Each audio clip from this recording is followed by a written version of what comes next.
So don't be shy, enjoy. Order your premium American-made products at WeatherTech.com.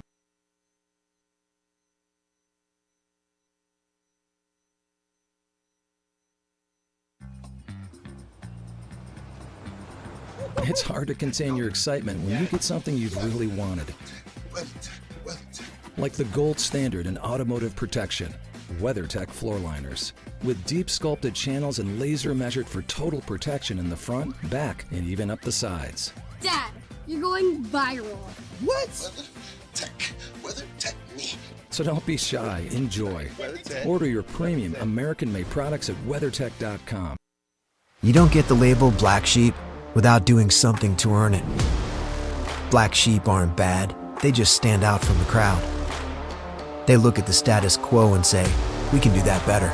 And that's exactly what we do. Big move down the inside for Oh, the lead from Eli takes the lead. It's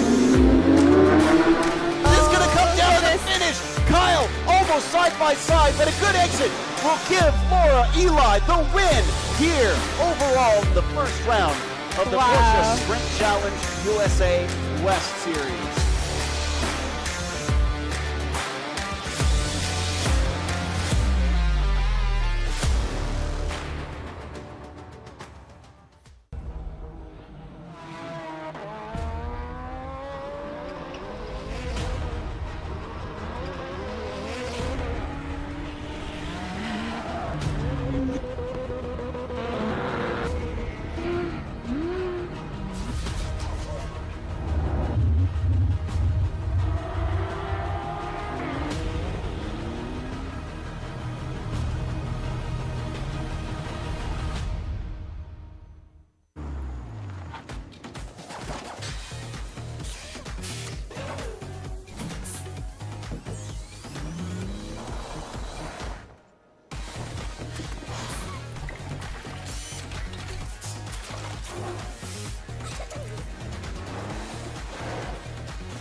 It's hard to contain your excitement when you get something you've really wanted. Like the gold standard in automotive protection, WeatherTech floor liners. With deep sculpted channels and laser measured for total protection in the front, back, and even up the sides. Dad, you're going viral. What? WeatherTech me. So don't be shy, enjoy. Order your premium American-made products at WeatherTech.com.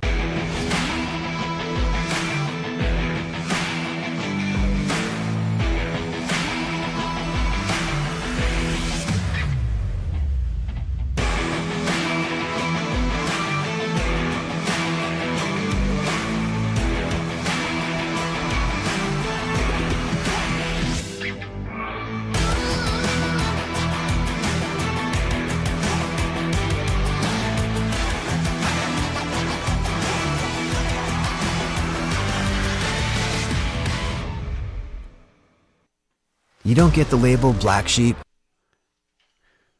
Well, when you talk about classic circuits, there are a lot around the world that get brought up elsewhere, such as Spa, the Nürburgring, Silverstone. But when you come to North America, you talk about Road America. And that's where we're visiting here today for the Porsche Sprint Challenge North America by Yokohama Series. I'm Joe Peak with Ryan Marine here to cover the Cayman race to start off the weekend for the points paying stuff that we've got here. So, Ryan, we've already seen some drama in the qualifying. Every session interrupted by red flags. Clearly, this is going to prove to be a difficult track. Oh, it is. This is one of those tracks. It is. Sorry, Joe. This is one of those difficult tracks. No question about it. Where the challenge lurks around every corner. It's high speed, high commitment. The consequences for a mistake here, they are real. This track will reach out and bite you. And we saw that a little bit, unfortunately, on display in qualifying earlier. But hopefully that's behind us and we can have a nice, clean 35 minutes plus one lap here in the first Cayman race of the weekend. Indeed, and the drivers now find themselves setting up for the grid itself. So we'll go through our starting grid in a second. As you can see, the Caymans lined up. Remember, you're watching for two different classes in this race. We've got the Pro-Ams and the Masters. However, they will both be racing the same type of car. The Masters, simply the drivers that are 50 years old or older. But with that interruption in qualifying, it means that we saw some drivers a little bit out of place compared to usual, some a little bit higher than they would have anticipated, and see if they can maybe take advantage of that here today. Let's hope we get plenty of green flag racing in this 35 minutes plus one lap that they are going to be competing in here today.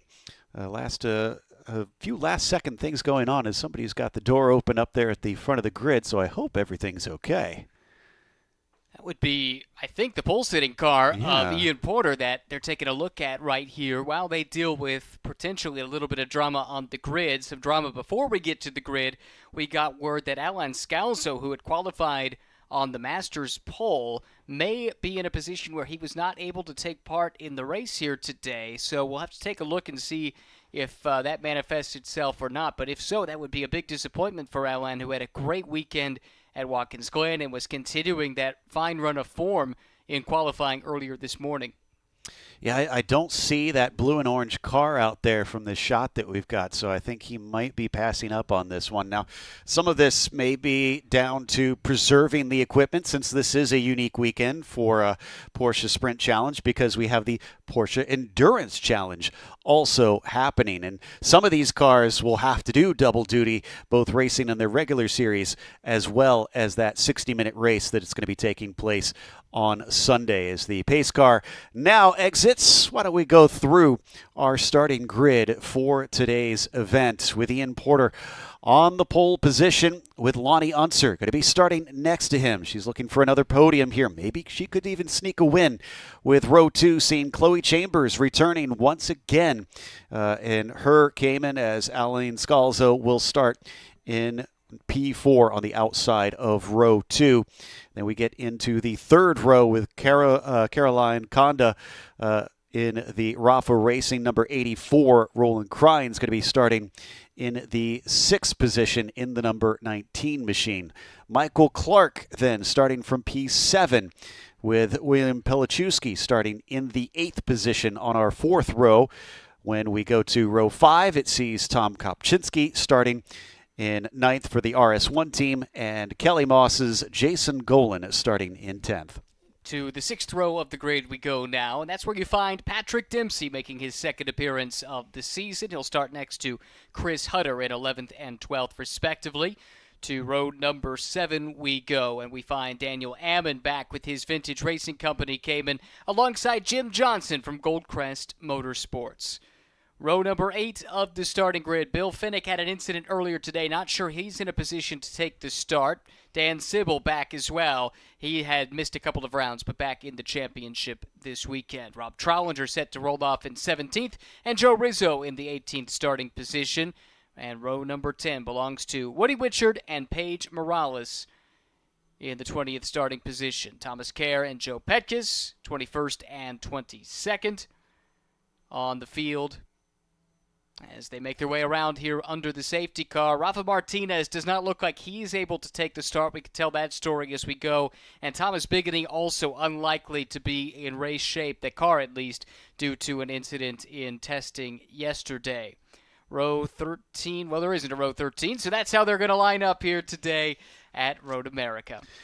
Indeed, so we should be going racing here shortly as they come down towards the kink. Single pace lap around this long lap here, and the drivers trying to do what they can to prep the cars to get going up to speed once they get that green flag. Ian Porter leading the championship, but with a lot of people putting a target firmly on his back. Chloe Chambers returning. She was very fast earlier on in the season when she showed up for a round at Barber. She could be a real thorn in his side. And of course, Conda has been on great form in that number 84, his own Ian's own teammate, with Caroline showing herself to be full of incredible speed this late in the season as she gets used to rear-wheel drive cars for the first time. It's been fun watching her transition from touring cars in Europe to rear-wheel drive Porsche Caymans here in the States, picking up a couple of wins at Watkins Glen. Had her family on site all the way over from their native Le Mans in France. It was a big weekend for her and that whole family, and indeed for that whole Rafa Racing program. But right now, all eyes on the front of this field because it is Ian Porter, the pole sitter. Once again, he's got the field in hand. Safety car will make the turn down the pit lane, and Joe, we're about ready to go. First race of the weekend. What's it going to look like from here? Some hungry drivers out in this pack. So surely the fighting is going to be fierce. They come up over the hill looking for the call from the flag stand, waiting patiently. And they're holding them quite a long time. There it is now. Green flag is out. And we fly down towards turn one. Ian Porter with a big jump over the field, going to keep himself safe. Meanwhile, the 77 of Chambers has already mugged Unser, and she has taken P2 away as they fly into the first corner. It goes a little bit wide, though, on quarter exit. Lonnie Unser looking to rebound up the inside. Great qualifying effort to start on the outside of that front row. Now comes to the inside here, and will take that second spot right back. That was a great call there from Lonnie Unser, trying to see if she can sneak that one back. But now it looks like things have swapped around once again because Chambers has the slipstream coming down the Moraine sweep up towards turn 5. This is often a treacherous corner on the first lap with everybody's brakes and tires still being quite cold. They all slam onto the binders. So far, so good as they hit the 90-degree left-hander. Battles further back in the pack, side by side, and a little door-to-door contact there as drivers are jostling for position, heading up under the bridge for the first time at speed. Still clean and green at this point. Ian Porter has stolen a march, though, Joe. He has built that lead to up to 10 car lengths now over Lonnie Unser, who's on the defensive. Chloe Chambers would like to take that second spot back. Porter does not mind that P2 battle behind him. This gives him a perfect opportunity to break any sort of draft that maybe could have helped those behind him. But look at the train that is still there for the rest of the field. It can often sometimes create that sort of effect down throughout the fields. Drivers remain close, riding the coattails of one another. Through the kink now for the first time. Porter's already cleared it. Then rages that battle. Second, third, and fourth on the road. Not too far back. Oh, we got a car sideways on the racetrack at the exit of the kink.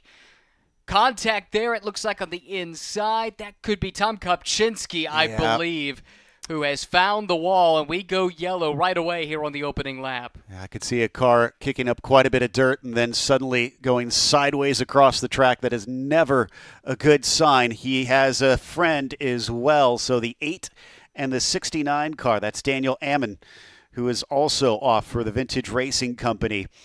And they both appear to be stationary and not moving at all. So I think at this point it's safe to guess that they have been incapacitated. It's really a shame. We've seen good pace out of Tom over the last couple of weekends. Watkins Glen certainly had some strong runs. Maybe not quite get the results he was looking for, but certainly good pace over the weekend. And that was continuing here at Road America. But his race has ended, it would appear, in the concrete barrier at the exit of the kink. And for Dan Ammon, didn't see him the last time out at Watkins Glen.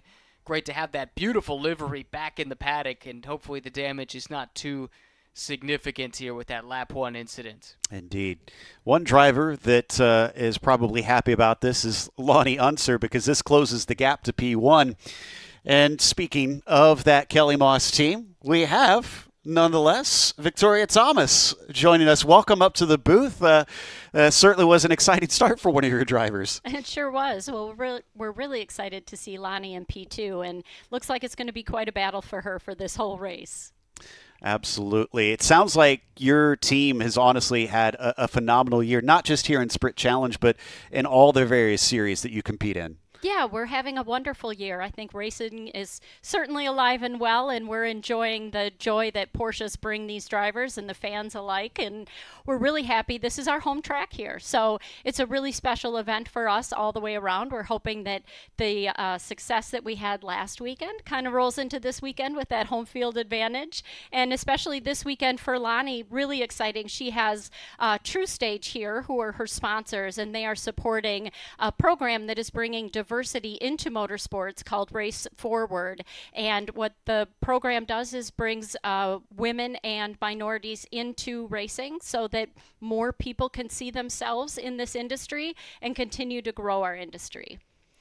Well, I love that cause, honestly, and the more that I see people getting involved in motorsports, the merrier, I say. So, how long have you guys been involved in these sort of initiatives, and have you seen much growth in that realm?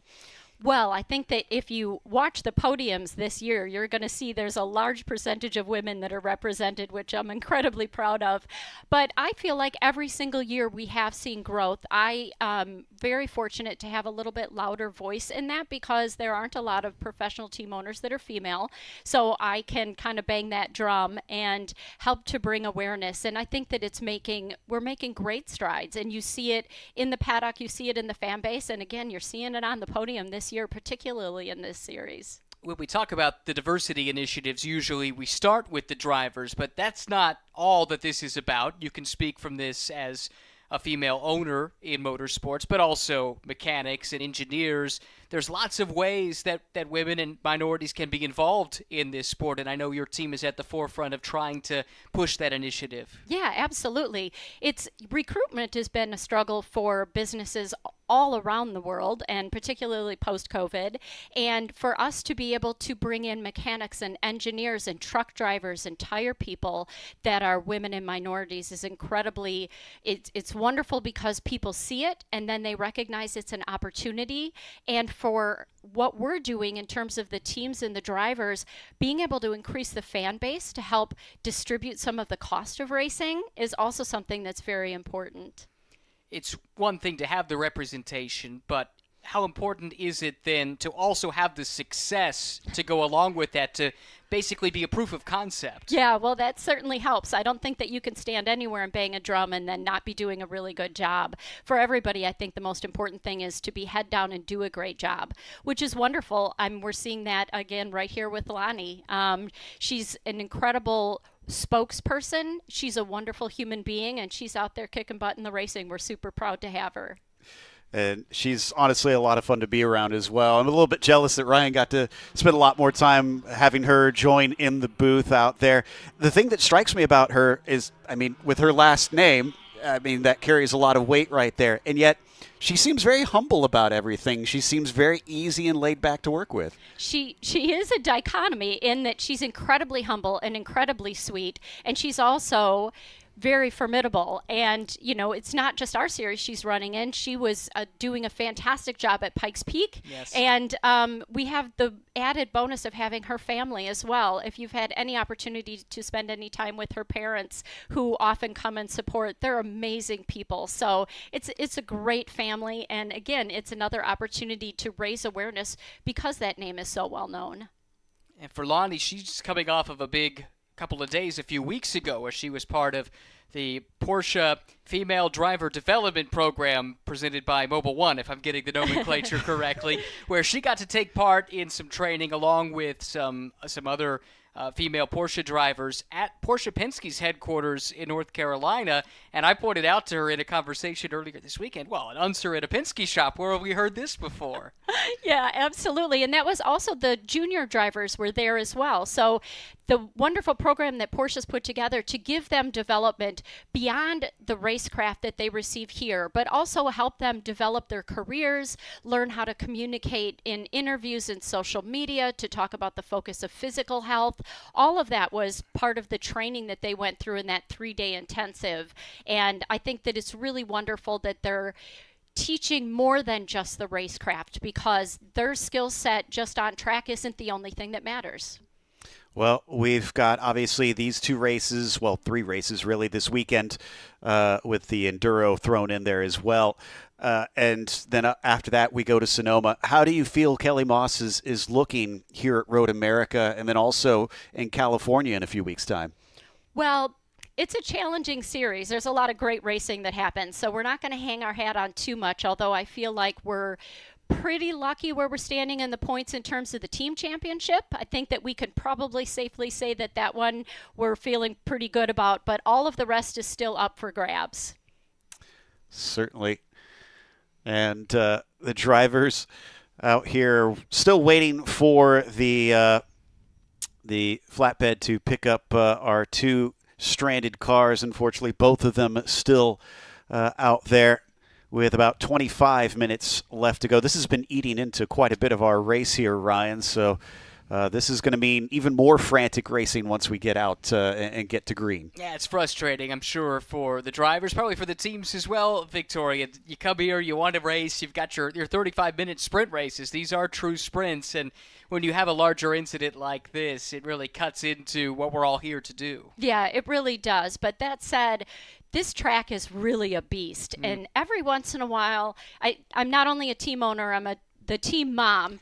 So every once in a while, just having him safely go around the track under yellow is okay. But everybody else on the team will hate everything about it. As team mom, you've got to be busy because we talked about Lonnie, but you have just a gargantuan effort here. And it seems like everywhere you turn up, you do it with trailers full of race cars. Yeah, we do. We were, last weekend when we were here, we had 9 in the Porsche Carrera Cup, as well as 1 in Michelin Pilot. So we have figured out how to load really well. I should say so, and finding the success as well across multiple categories. What's next for the team? We've seen you in single make racing, GT4, GT3. What are the aspirations for Kelly Moss? Well, I think you're going to continue to see us in some of the IMSA WeatherTech programs, and I also wouldn't be at all surprised if you started seeing us around more of the vintage racing. Kelly Moss fundamentally is very focused on community. I think that one of the beautiful things that happens with this racing is the way that people come together and can bond over something, and we really want to lean into that. The higher levels of racing, people are a little bit more competitive. There's a little less of that community feeling the higher you go. One of the things that I really enjoy about this particular series is that there's a real strong family feel in the paddock, and we want to embrace that, and we're looking at exploration into some of the vintage where it's deeply community based. Now, you talked about, the things that you have to deal with being in charge of the team, and I feel like that's one of the things that gets overlooked as well, because the driver often gets all the glory. But, talk about some of the challenges you experience in trying to, let's say, something that is simple as a wreck such as that. What's all the things that suddenly, the gears that start to go into motion, especially for you as team owner, as soon as you get word that something's happened out on track? Well, it can be particularly tricky, but one thing that's wonderful is we have a huge group of people, actually, that pull things together. There's no one person that's doing more than anyone else. But here at Road America, in practice, we actually had someone that had an unfortunate situation that resulted in a tub. The very interesting part of the story is we had one of our drivers who was unable to be at this particular event because he had had an accident, not in the car, but outside of the car. His car had been picked up from our shop and was on its way to Illinois to be sold, and we literally were able to call them and say, hey, can you bring that car back to Road America? The beauty of that, terribly unfortunate accident for our driver, Matt Jaffe, terribly unfortunate that we had a driver that had a wreck in practice that resulted in a tub. But best case scenario, Kelly Moss prepped that car for Road America. So we got our race prepped car back here at the track, and we're able to get him on board. Wow, that's quite a story, and it speaks to the level of preparation. And you just can't turn up at one of these race events and expect to go fast. It takes that kind of forethought and work on the front end, right, to show up and have the kind of success that you're accustomed to. Yeah, it's incredibly important to be able to keep these people on track. I think it's one of the things that Kelly Moss is able to do well. Racing is expensive, and the most expensive part of that is for the drivers to get here and have the time here. And if you can't keep them on track, it's not valuable. So we work really hard to keep everybody on track and running once they get here. Yeah, like I said, there's so many things that I think many don't think about that are required or simply can affect a race weekend for sure. As we continue to get pictures here of them having to circulate a bit, I do see from our other cameras it looks like they've still got some service vehicles out there, so we'll probably see them go by here from our Yokohama blimp in a moment. I know we were kind of joking a little bit earlier, Victoria, about some of the paint schemes, but I do have to ask, how does everybody go about deciding what livery goes on the car? Because that's something I've always kind of curious about, especially at this level, as I know sponsorship is part of it, but it seems like there might be a little bit more freedom at this for things like the Sprint Challenge. Yeah, it's an interesting process. We have designers on staff, so we have a full graphics department. The beauty of that is the designers are capable of extracting from the drivers what they're looking to accomplish and help them visualize what this might be like. So we'll spend time and meet with each of the drivers, get an idea. Some really don't know where to start, and some of them actually have very, very clear vision of what they want to do, and help them create something that's really unique and speaks to what they're wanting to say. And you see everything from crazy fun represented to I'm serious about supporting my sponsors, and then all the way to, you know, just the most simple basic. And it's really fun to see all of that come to life. We were able to do that. We have, I think, 36 cars this year. So watching that process unfold is really fun. It's the art side of racing. God, 36 cars. That's an incredible number for a race team. When we say that you must be busy a lot, I mean it. That sounds like just an incredible amount of work. Well, what's great is that the teams that are out at the track and really supporting, and you would think that they'd start to get a little bit depleted this time of year, but I'll tell you what, they're lit up by the success of our drivers. And it's very exciting to have everybody come together and be able to support and do what you can and work hard and then rally around your drivers. And that really breathes life into a really long weekend when it ends with their time on track.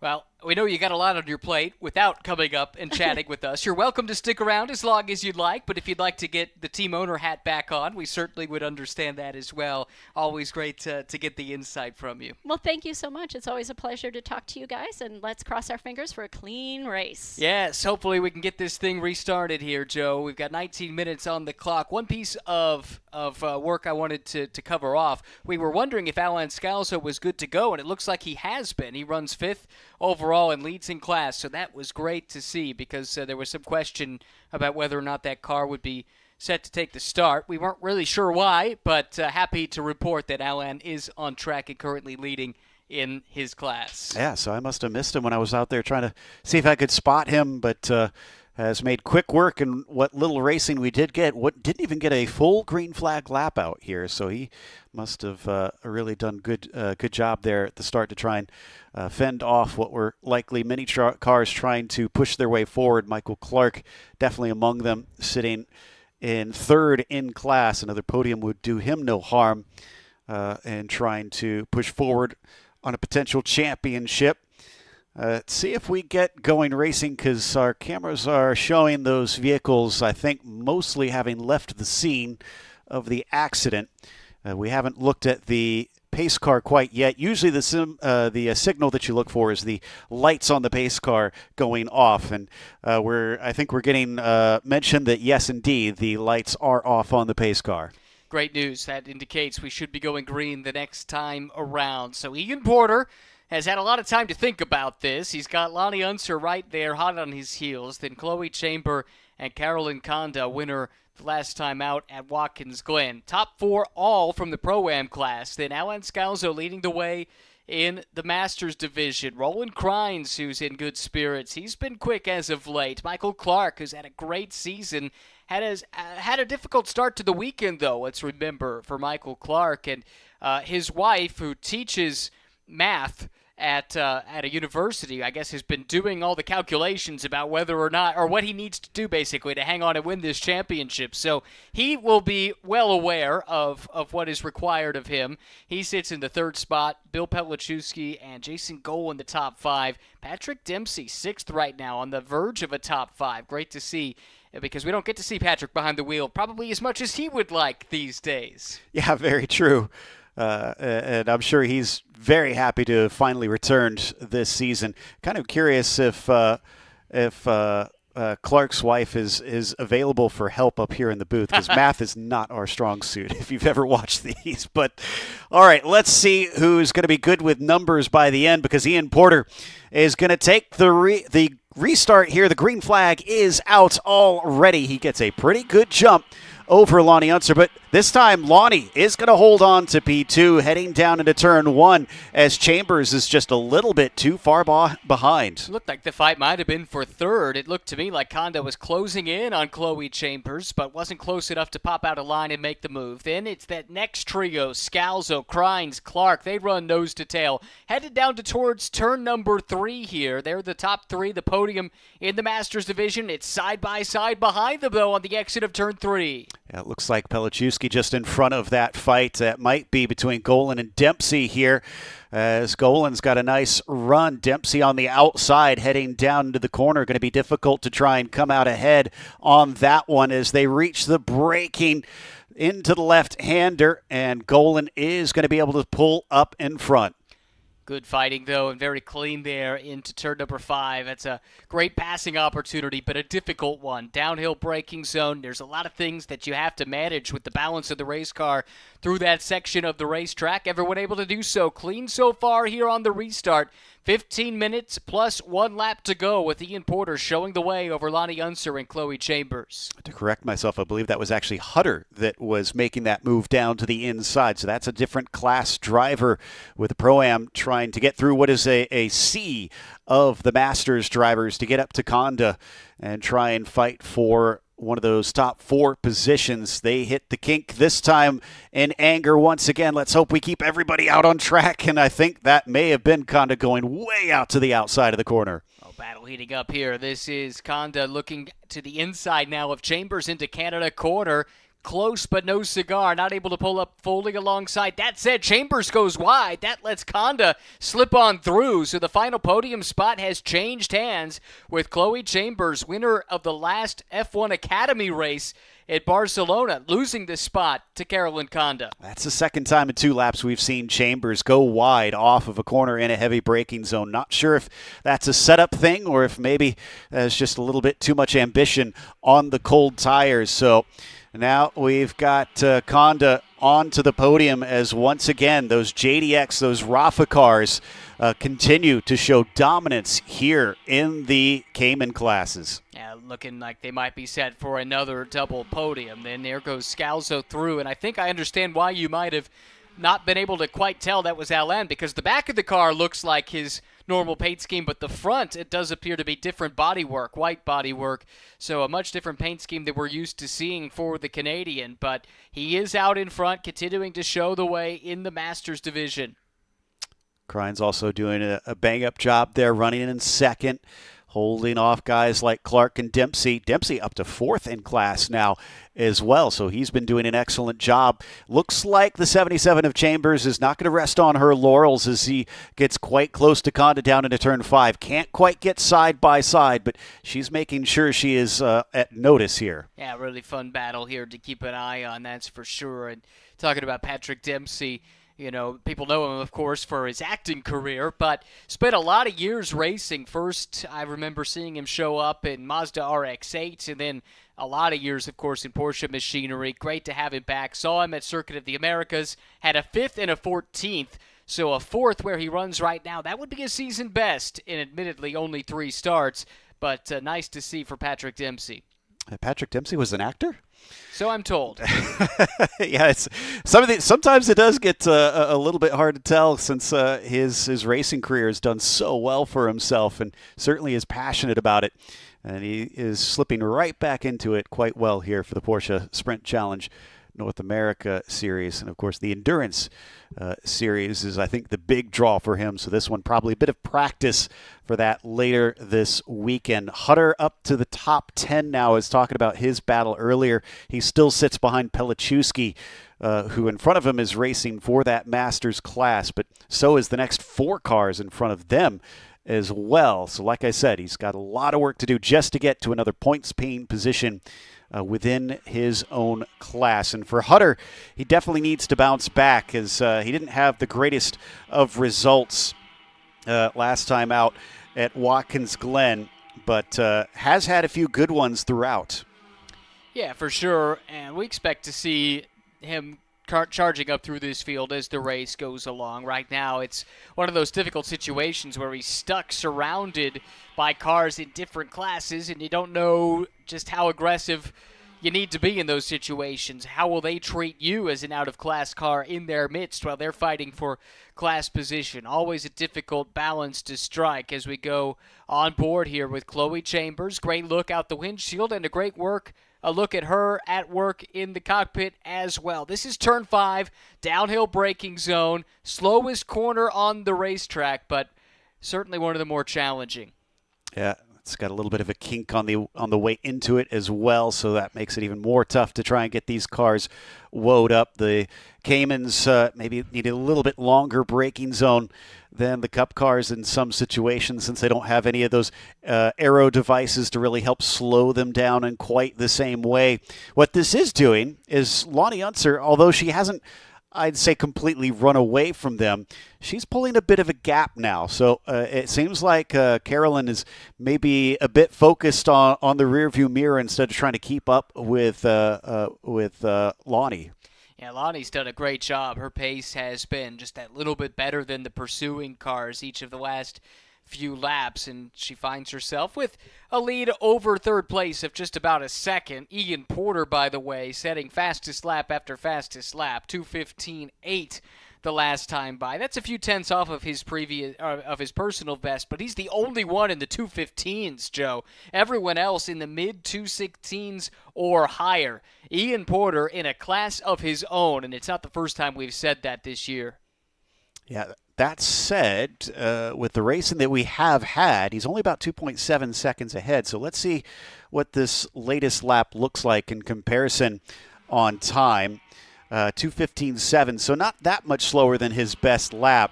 And yeah, 2:16.6 for Lonnie Unser, and that one was her personal best, up to 3.6 seconds this time by. I was kind of curious. I wanted to see, because I wondered with the last caution if maybe he thought, maybe I should just hold on to my tires a bit so I don't wear them out in case we get another yellow. It's definitely possible, but Porter was still 9/10 quicker than Unser on that last lap. That lead now 3.6 seconds.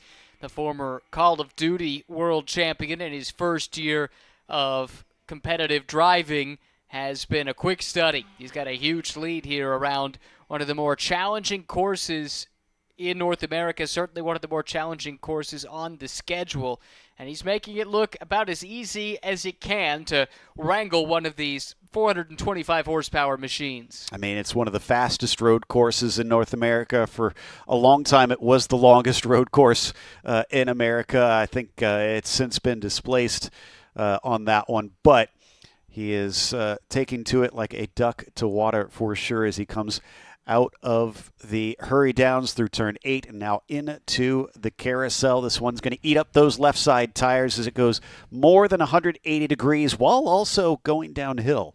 It is an amazing amount of elevation change actually in that corner. I'm not sure that people talk about that enough when you talk about the challenge of the carousel, which I think might be the most technically challenging corner on this circuit. You have to be so patient through that corner. You're loading up the left sides, as you said, Joe, and there's probably a fast way through there, which really puts a ton of load on the left sides, but how long can they take that strain? That becomes the question. Maybe you can get away with that for a couple of laps, but over the course of even these relatively short races, that particular corner can take a lot of life out of your left side tires. Yeah, that's a very good point. Just kind of what I was talking about with Ian, maybe watching out for those tires, knowing even if he does get caught a little bit or loses some time through that corner, he's less likely to be passed through there, even if someone was with him. So he can afford to give it up and then go quick through the rest of the lap. Now Lonnie has finally had to watch out behind because Carolyn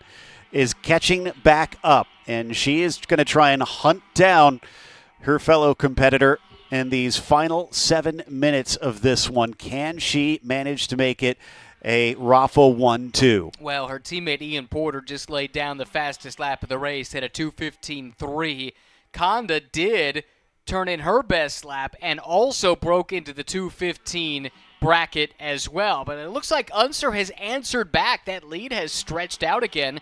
Unser in the purple-nosed car, Conda behind in the white and green machine, And from aggressor to defender, Conda now has to play some defense because Chloe Chambers has arrived on the scene once more. Yeah, it almost looked like maybe there was a mistake that we didn't notice in turn 3 there, because not only did she lose touch with Unser, but yeah, Chambers suddenly was so much closer behind. Now it's evened out between all of them, so it seems like Conda has kind of balanced it out. But what happens from here is the question. Can they get close enough to one another to try and go on the attack? Is definitely heavy on the brakes there for Carolyn as she makes up a little bit of time in turn 8. Yeah, great drive by all 3 of these women here, with Unser showing the way, but Conda closing back in again. Whatever ground she lost, that's pretty much evaporated here.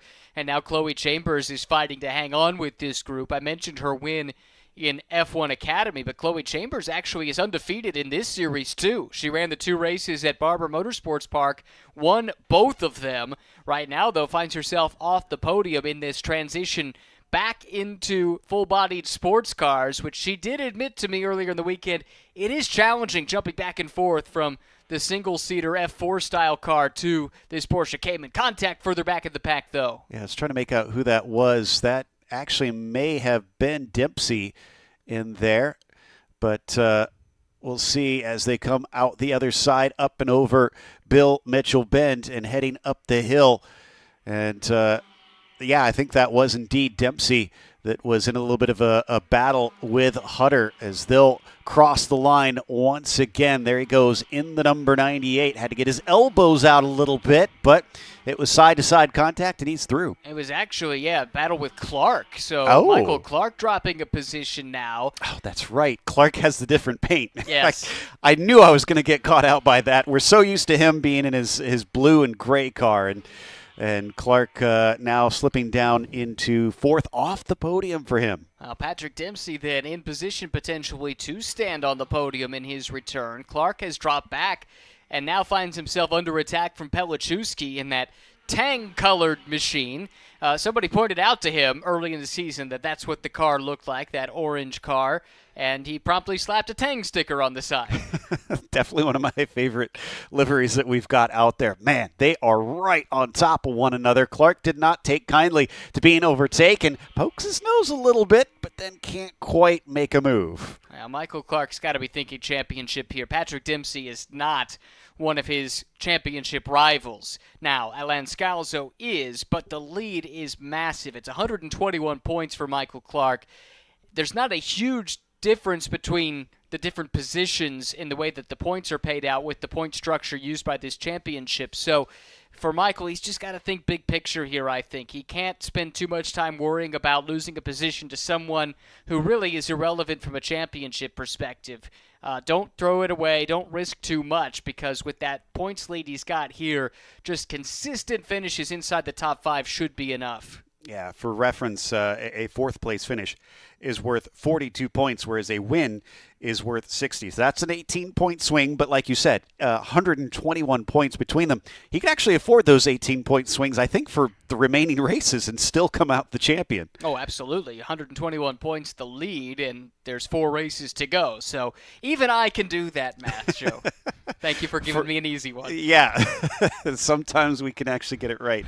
Blind squirrels and whatnot. But Porter still leading. Let's see what the gap is this time across the line with 2.5 minutes to go. Should be enough for 3 laps, because remember, it's plus 1 lap the way they do these races. Now up to 5 seconds between Porter and Unser. But Conda has once again gone from attack to defense, and this time it is Chambers in the number 77, breathing down her neck. It's interesting how this battle has changed complexion multiple times. Oh, that was scary.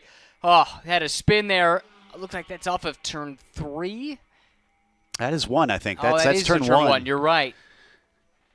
Yeah, and a near miss at the top of the hill. Couldn't quite make out which 2 cars that was, but we'll try and get back to that in a second. In the meantime, this battle is not abated. They're still nose to tail coming out of turn 5 up towards the Corvette Bridge and into turn 6. Big crest into there. Both of them trying to dance the cars on the brakes.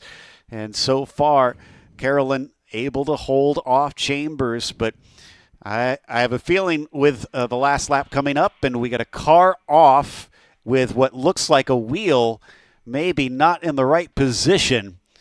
And that is in turn 3 for sure this time. I'm trying to check our ticker here. If it is, that would be Dempsey, Patrick sure Dempsey. enough. Yeah. Wow, he was fighting for second spot. It was down to less than half a second between second and third at the line, and that car does not look like it's going anywhere. So a very promising start to this race for Patrick Dempsey has gone awry, and with only 57 seconds plus a lap in this race, Joe, we go full course yellow. Yep, that should end this one up because I don't think they'll be able to get that car out of there. I wondered, it looked like it may have been Dempsey's car involved in that turn 1 incident. And I think that pretty much confirms it. My guess here is that there was damage on the car and didn't realize it. And by the time it got to turn 3 and he tried to steer it, it looked like it just kind of skittered its way off into the gravel. Well, really disappointing there to see that. And it had been such a strong day for Patrick, who will be taking part in the endurance race like you talked about earlier, Joe, with another Patrick alongside, a longtime co-driver, Patrick Long. Haven't seen Patrick behind the wheel of a car competitively much in recent years. I know he and Patrick Dempsey drove together in the endurance round at Circuit of the Americas, but Patrick Long, that is, has mostly hung up the helmet in competitive racing. But I have to say, happy to see America's premier Porsche factory driver for many, many years back at the racetrack and back in the race car. Yeah, let's just hope that this chassis is okay, or if it isn't, that they've got a spare so that they can take part in the endurance race a little bit later on. But already the crews are there, and the pace car has picked up the field with no time left. I actually didn't see if that clock had hit 0 by the time they crossed the start-finish line, because that will determine when it is the white flag. Once there's 0 on the clock and they cross the line, then they get that 1 to go symbol. They had not. I see the flagman has a furled white flag in hand, so it will be white flag next time by. But I don't know that the prospects for a restart are all that strong. In fact, the word from race control is it is unlikely that this race will restart. So it sounds like the other car involved in that turn 1 incident with Dempsey is the number 19, and that is Roland Crines. That's who he was fighting for second at the time. Crines has dropped back considerably. We did see that car rejoin after that turn 1 coming together, but Crines has dropped then from second, I think must be down to 5th in class. Michael Clark all of a sudden is back into second. So taking the long view approach to things certainly has paid off for him. Well, Scalzo's probably going, oh, really? Yeah. Here I'd been doing everything I could, and Clark's going to close it up once again. And how about Bill Pelichewski? I have to check and see. This would be his 4th straight podium, keeping in mind he didn't race at Watkins Glen, but from Circuit of the Americas Race 2, where he was second, won Race 1 at VIR, third in Race 2. This is the next race that he started, so that would be a 4th consecutive podium for Bill Pelichewski. Really cool to see. Definitely on the upswing for that one. Jim Johnson coming away just shy of getting himself on the podium. Probably would have loved to have snagged that one, but that definitely shifts a few drivers forward. Hutter was able to take a few of those overall places, but he'll remain in 5th in that class. And that means that Porter, Unser, and Conda are pretty much locked in to that position. You know, talking to Victoria about their initiative to try and bring more women and minorities into racing certainly is a testament to the talent that we've been finding in this series, that we've got 3 out of our top 5 are women drivers. 3 out of the top 4 even. You can narrow it down even further. And 2 of the 3 set to stand on the podium. For Lonnie Unser, it will be podium number 3 on the year, following up on a 3rd at Circuit of the Americas and a 2nd at Watkins Glen race number 1. Chloe Chambers, great to have her back. Just off the podium at the moment, and Carolyn Conda just going from strength to strength. I think her season has been so impressive as the white flag flies when you consider that all of this is brand new. It's a new country. It's a new type of car with the Porsche. First time driving a rear-wheel drive car. All the tracks are new as well, except for Circuit of the Americas. That's where she had done her shootout that helped secure her this seat.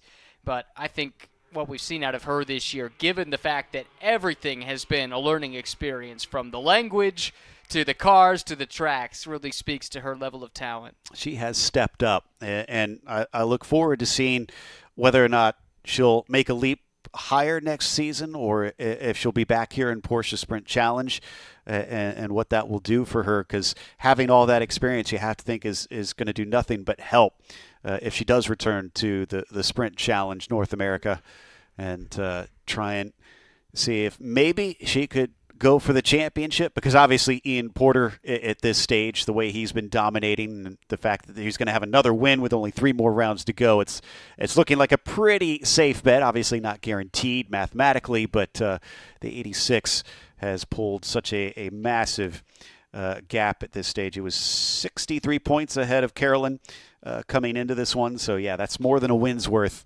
ahead of his teammate. Yeah, remind me again, what's the difference in points between first and second? 60 points for win. Let me check on second here real quick. 54 points, so only 6 points difference. Right, so it'll be a 69-point advantage. No, it wouldn't be. It would be more than that, because Conda is in third. So we're looking at roughly 70 points, a little bit more than that, going into the anti-penultimate race of the season. 3 to go, starting with the race tomorrow. So it'll be tough for Ian to actually lock it in ahead of time until we get to Sonoma, and there would be a chance we could go into the finale there with the title done and dusted. But I think up until that point, because of the way the points are structured, without the big swings from first to second that you might see in other point systems, it's going to keep it close, at least keep it in contention down to the wire.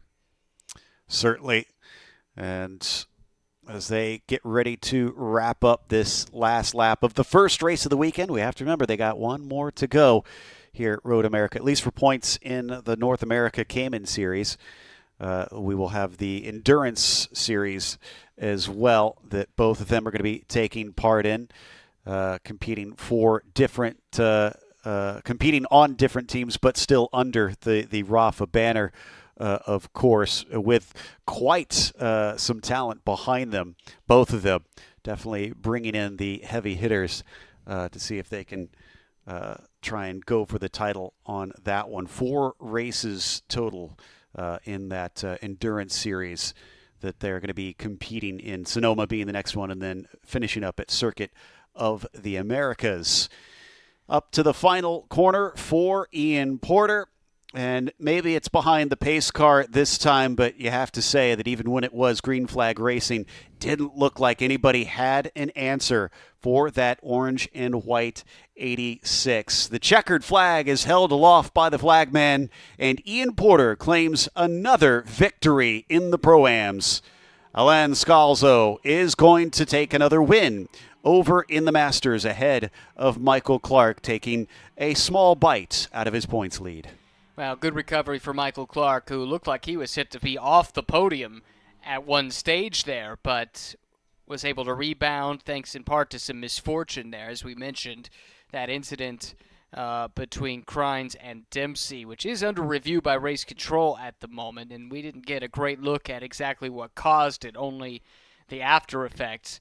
But what that did do is elevated Clark up into second. Pelichowski finds himself in that 7th spot overall, but 3rd in class. So another podium there for Bill Pelichowski, and a great result for him. And Joe was talking about the endurance race that's coming up on Sunday. Some really interesting driver lineups. We talked about Patrick Dempsey and Patrick Long, but Carolyn Conda will be teaming up with Madeline Stewart, who fans of this championship will remember from a year ago. Madeline racing in Carrera Cup North America this season.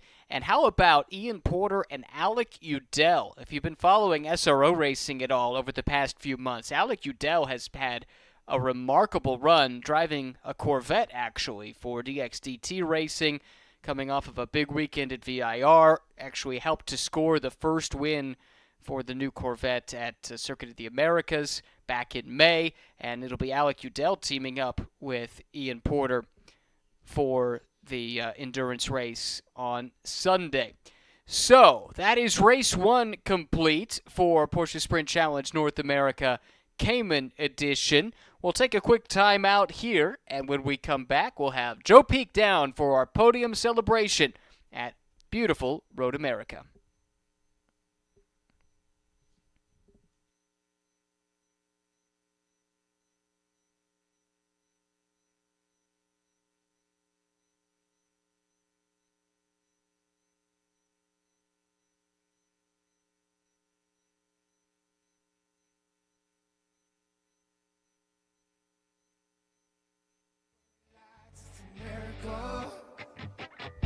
Sipping cold Coors Light on a Sunday night is a miracle.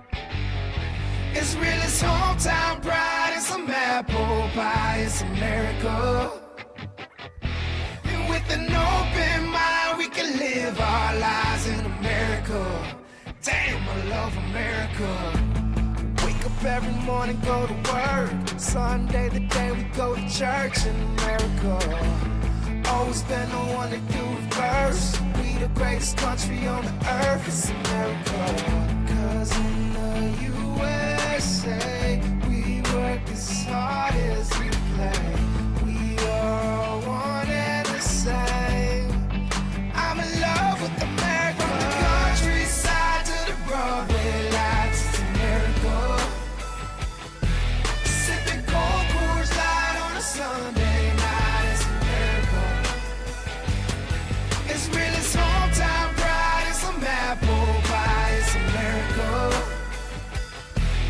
With an open mind, we can live our lives in America. Damn, I love America.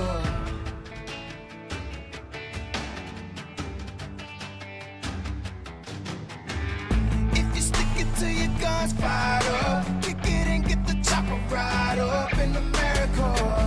It ain't too many living like us. If you with me, let me see you light up. It's America. From the countryside to the Broadway lights, it's America. Damn, I love America. Sipping cold Coors Light on a Sunday night, it's America.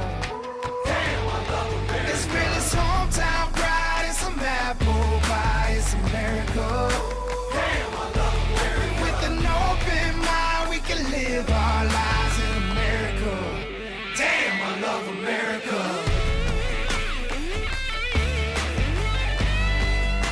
Damn, I love America.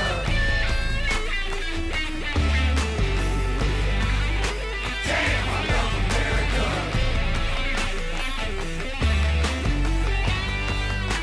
Damn, I love America.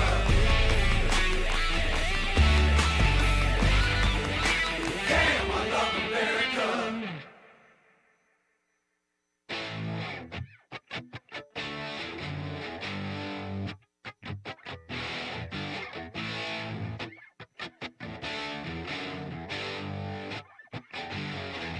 From the countryside to the Broadway lights, it's America. Sipping cold Coors Light on a Sunday night, it's America. It's real as hometown pride. It's some apple pie. It's America.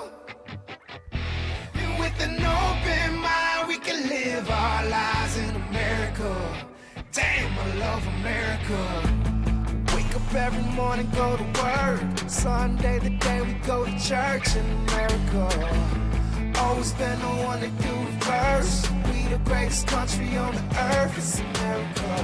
'Cause in the USA, we work as hard as we play. We are all one and the same. I'm in love with America. From the countryside to the Broadway lights, it's America. Sipping cold Coors Light on a Sunday night, it's America. It's real as hometown pride. It's some apple pie. It's America. With an open mind, we can live our lives in America. Damn, I love America.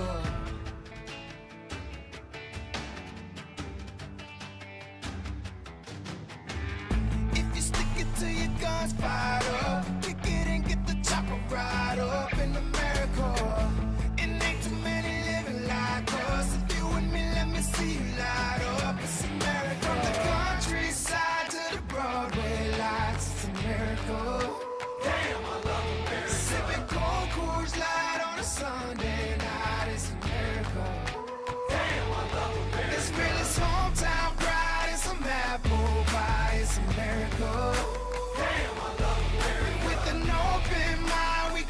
live our lives in America.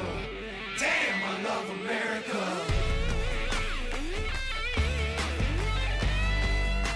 Damn, I love America. Damn, I love America. Damn, I love America. Damn, I love America.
All right, it's time for our podium ceremonies for the Porsche Sprint Challenge North America by Yokohama Series.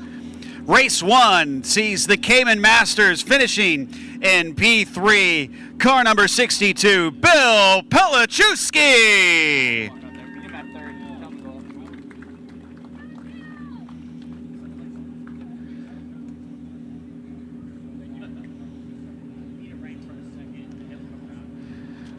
Then finishing P2, driving the number 17, it's Michael Clark.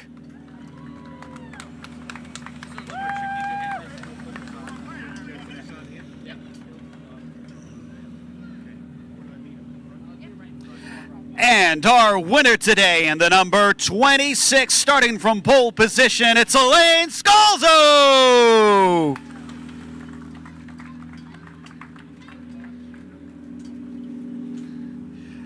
Elaine, congratulations on the victory. Thank you. You came into this one trying to chase Michael in the points. I know it's a tall order, but surely this win has to do the confidence a little bit of a boost.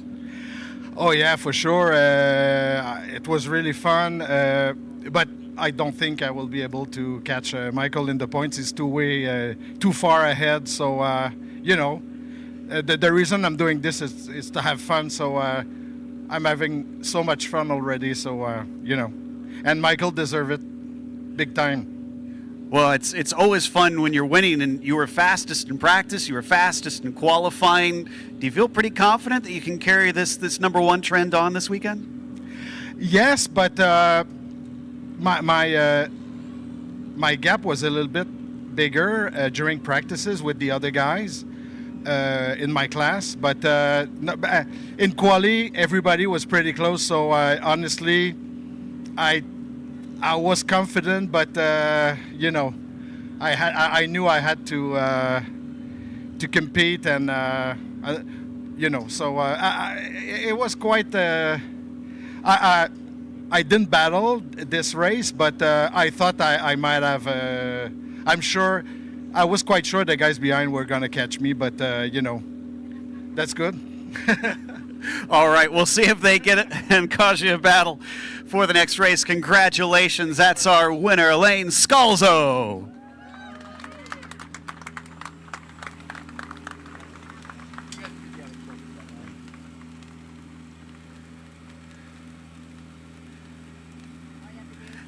And of course, why don't we spray some champagne?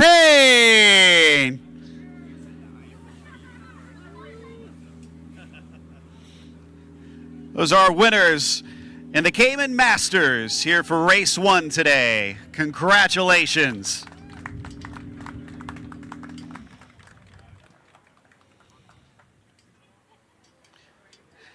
That'll take us to the Apexon Award. This is for our hard charger.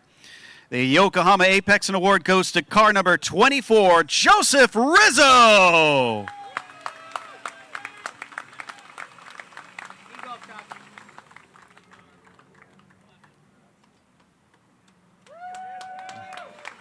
Our hard charger of race 1, Joe Rizzo.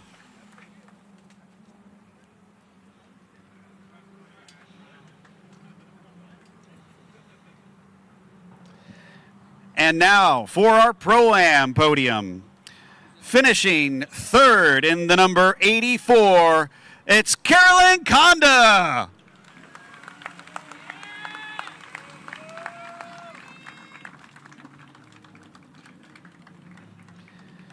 Then finishing P2 for the Kelly Moss team, driver the number four car, Lonnie Unser.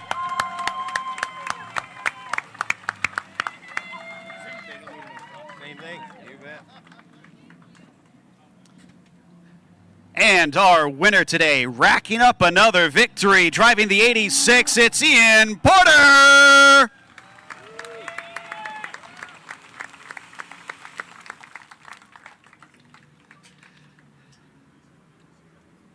Congratulations, Ian. Another victory here, and it looked like you had well control of things. This is a track where sometimes the draft can allow people to keep up with you. Were you trying to break that as quick as possible?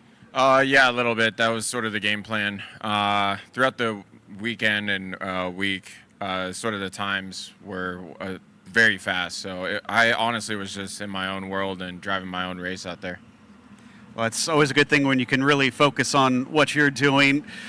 Can you do the same in the second race? Is this going to be something that's another back-to-back for you? Yeah, I think so. I mean, tomorrow we're starting P1. I think I'm still taking it race by race, but I think what I'm going to do in the endurance is, I was told earlier today that I was going to be driving the endurance race by myself. So I think that is going to be sort of the biggest test of the weekend. But, we still got one more race before then. All right. Well, don't wear yourself out too much during that endurance race. That is our winner, Ian Porter.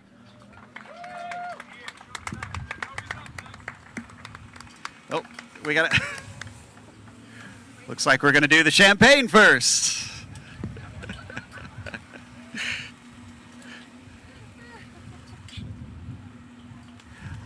Before you guys leave, let's hold those trophies up for some photos real quick. Oh, Carolyn, hold on.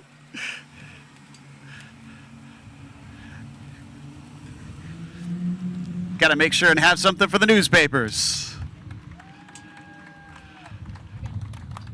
Congratulations to our podium finishers for the Cayman Pro-Am. We have more racing coming up with our GT3 Cup Series.